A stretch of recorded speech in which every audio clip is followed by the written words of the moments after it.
You're not fucking me right now, are you?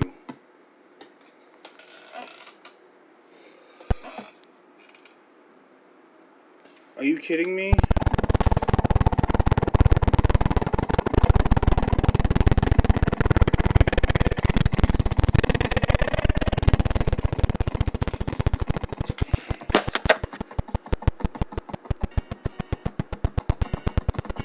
I was gonna make this video last week, but we kind of getting a little too busy, so now I'm here with the 2 weeks with Jedi Survivor. Originally, what I originally recorded was a lot of critiques on the patch and the lack of patches, the issues and everything, the performance issues when it was first released. And those things are still on my mind, but less so now with the newest patch. The newest patch has given a lot of optimization to the game. It's way smoother. Before I experienced about 5 crashes. Look at that projectile! Try this! Oh Lord. That's great.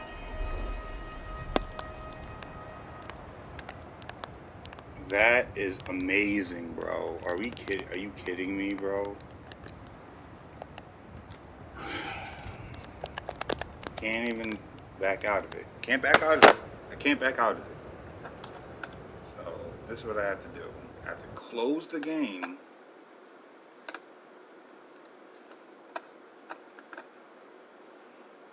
Wait for it to peep that they haven't closed it yet. At least 5 or 6 crashes within the first 10 days of the game. And this is the first experience with having a game with this many issues, and I wasn't a fan. I wasn't a fan. In the original video, I had compared the game to a friend of yours who you care a lot for, but every once in a while it does something that'll piss you off, that'll make you really question, why is this person even your friend?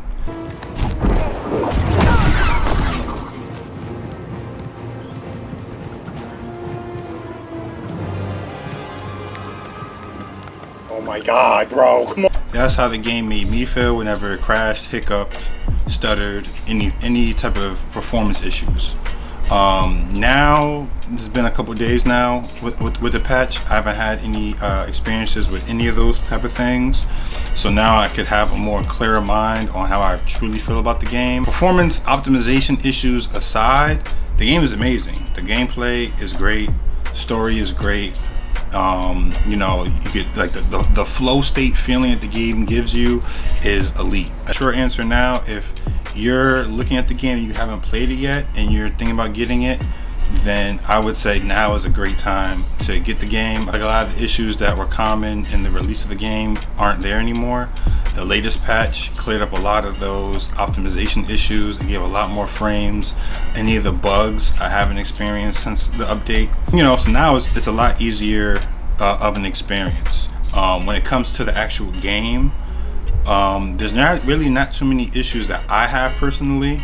My biggest issue gameplay wise is the hitbox. The hitboxes are, sometimes you'll get hit when you didn't actually get hit, and that would piss me off a few times and everything. Sometimes you can feel overwhelmed in the game, like it's supposed to make you feel like that, I guess, but sometimes it feels almost unfair. Like, come on, dog. You know, you have 7 guys shooting at you with 6 guys all hitting you. You can only block so much at a time, and then you get stuck in the animation if your block barrier breaks. So sometimes it could just feel like it's a little too much and it doesn't feel necessarily fair.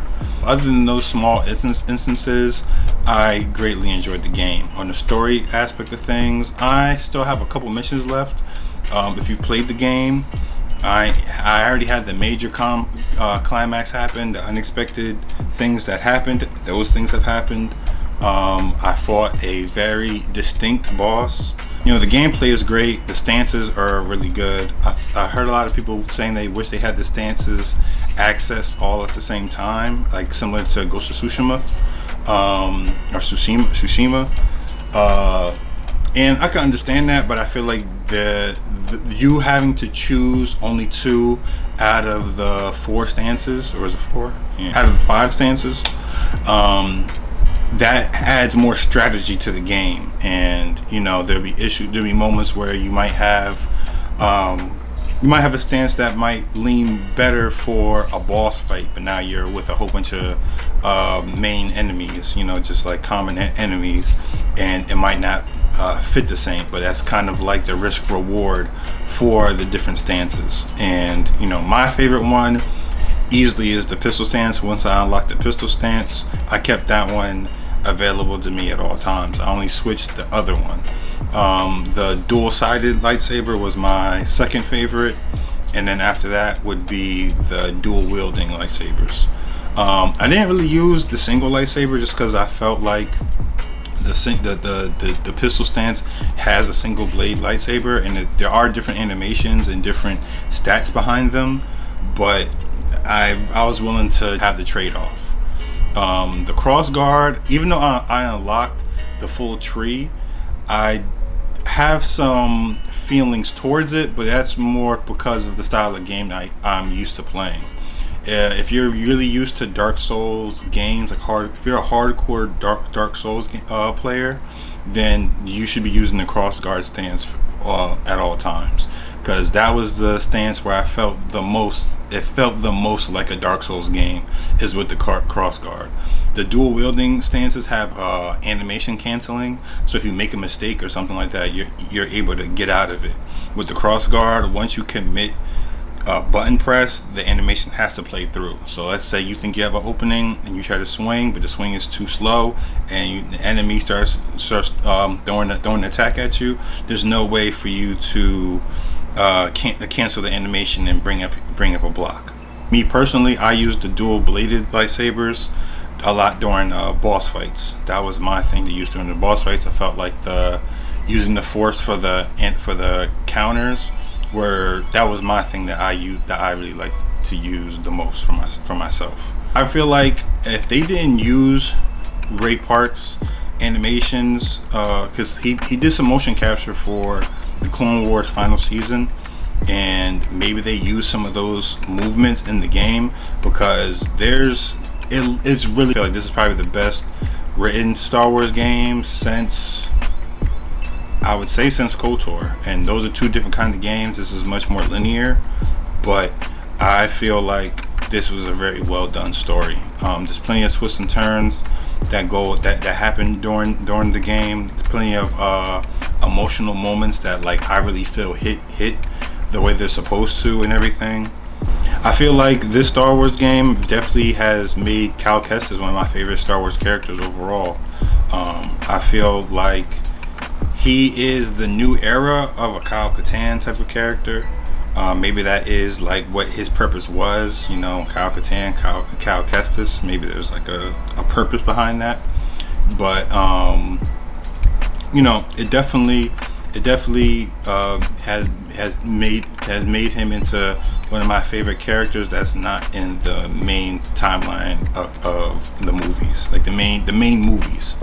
The first 10 days or so, I suffered a lot of crashes in the game. I suffered a lot of stutters that were really pissing me off, that were really taking me out of the game, and that is my biggest issue with the game. And when it comes to a AAA game, this is my first experience really having bought a game day one and it not run anywhere near what you're expecting it should run.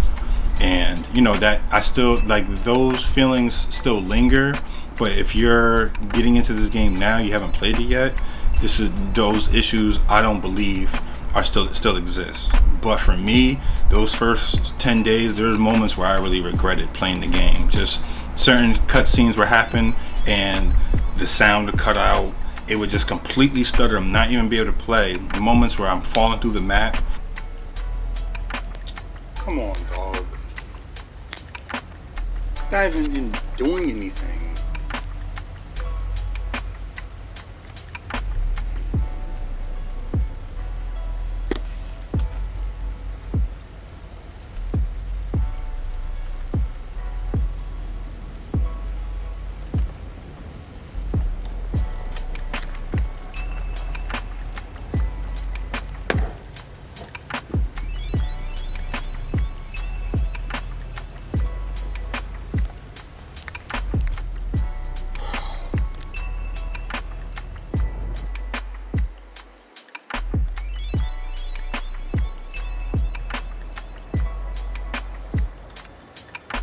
I'm so happy I'm streaming this. I'm so happy that this is recorded.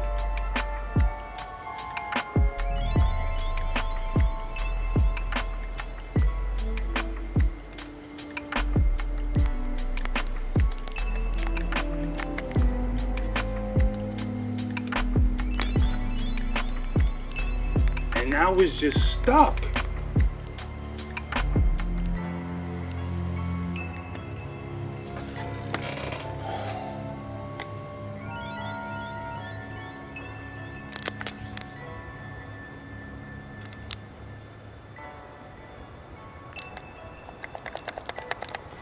The start menu doesn't even fucking work. Are you fucking kidding me, dog? And I'm so happy that I recorded this footage, because it was moments where I'm just like, are you dead ass? Like, are you serious right now? But, you know, sometimes you like, I kind of just decompress, reload the game. And luckily, reloading the game, it saved enough, or I saved enough, where I didn't have to replay like massive amounts that I might have lost. I only might have lost maybe 5 to 10 minutes or so, you know. So you know, there is one boss fight where I was fighting the guy and his lightsaber was not showing up though during the fight. Then I fell through the map. So then I had to reload the game, and once I reloaded the game, everything was back to normal. But before that, I was definitely having some buyer's remorse in that moment. The customization in the game is excellent. I feel like there's so many options that I like and I enjoy that I'm constantly changing, because, you know, trying to find like one set look for Cal, for his outfit, the lightsaber, the pistol, BD, and having all those different things interchange is definitely a really good customization. I knew there was going to be customization, but I wasn't expecting it to get to this amount, and I really appreciate it. The moments where you're supposed to feel something in the story, I feel them. The moments where you're supposed to feel like lighthearted, or like that sense of like family. The characters in this game are really put together very well. They're really laid out very well. I like what they really did with Cal and his progression as a Jedi. I like that you didn't have to like redo and get all the stuff you unlocked at the end of the last game. Everything was already available to you. You just had to build on top of that. That was a really nice way of just making you feel powerful in the game from the beginning. I felt like that was an easy way for you to fall into like a flow state in the game, where like immediately you feel like a badass. All the when it comes to like level design, the level design is good, but there are moments where I don't know what I'm supposed to be doing at certain times. Where it's like there's moments where I'm just looking around, kind of lost. You can't even request when you request a hint, I hardly ever get a hint. So there'll be moments where I'm just really lost on what to do. And sometimes I would have to go online and find like what you're supposed to do. And in those moments, I'm just thinking, without like, if this game came out in 2005 when they didn't have a YouTube to watch a tutorial or watch what you're supposed to do, then what would you do? You'd just be stuck. You know what I'm saying? And I just think back of those times, and it's just like that could be fixed a little bit more. Bring this one down. Go over here and then here, and then come back to push it. Like, how the fuck am I supposed to do that?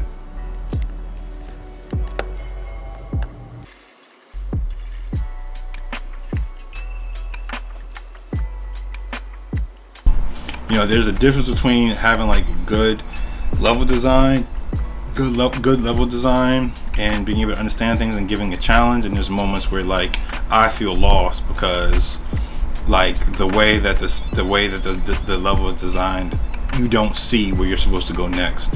You're usually sometimes the game, it feels like, okay, if you go left, you'll be going towards the story. If you go right, all right, there's a boss fight or something over this way that you can unlock.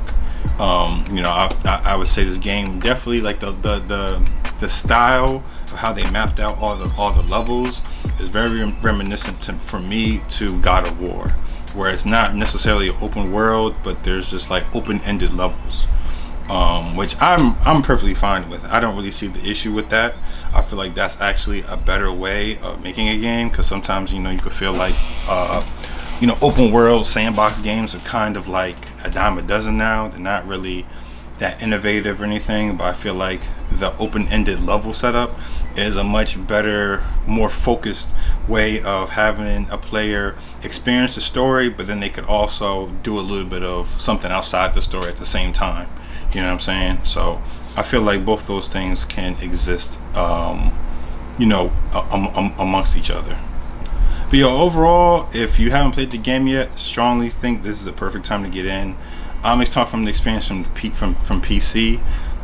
Everything now is flowing way easier. You know, like the optimization's better. I put on ray tracing on epic mode, and I was getting over 75 frames. I have a 3060 Ti, and I have a 1270 i7 CPU and 16 gigs of RAM. Either the 12700 or 13700.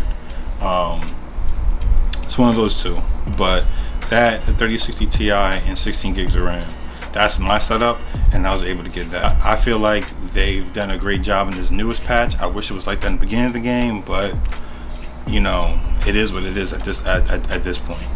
You know, the photo mode I really love. I feel like they were really able to capture the best photo mode for me. I'd say, like, for me, the Spider-Man and Spider-Man Miles Morales games had the best photo mode that I experienced, but I would say this one takes the cake. Just like, it just looks more appealing to me. I don't know if it's the depth of field, maybe just better graphics overall. I'm not exactly sure what it is, but it just looks way better. And I'm a visual artist. I'm a filmmaker and photographer, so I was definitely in there taking as many pictures as I possibly can. That I just thought really looked cool. The lighting was really good. Just the glow, the lightsaber, how the environment around it reacted to it. It was just a really nice touch. You know, like, it just added that extra level of nuance and realism in the game. The boss fights were really good. Don't really have too many issues when it comes to that. I put on the ray tracing and I didn't have any issues, but I don't really use ray tracing in games. I kind of feel like they're really trying to push ray tracing, and I kind of feel like it's kind of overrated. Like, if there's no mirrors or water nearby, I really can't tell the difference between it being on epic mode and being on epic mode with ray tracing. I honestly can't tell the difference, honestly, if there's no mirror or water nearby. That's just me. Y'all let me know how y'all feel about that. I just feel like it's a little gimmicky. It's a little gimmicky. I'm about done with the story. I might come back with another follow-up video on that, or I might just stream it. I'll put all my context if you want to watch me stream the game in the description below. If you like what you see, like, comment, subscribe, all of that. I'm gonna be trying to comment more on movies, video games, and my own artistic journey, you know, and stay posted. Appreciate you viewing this. Peace.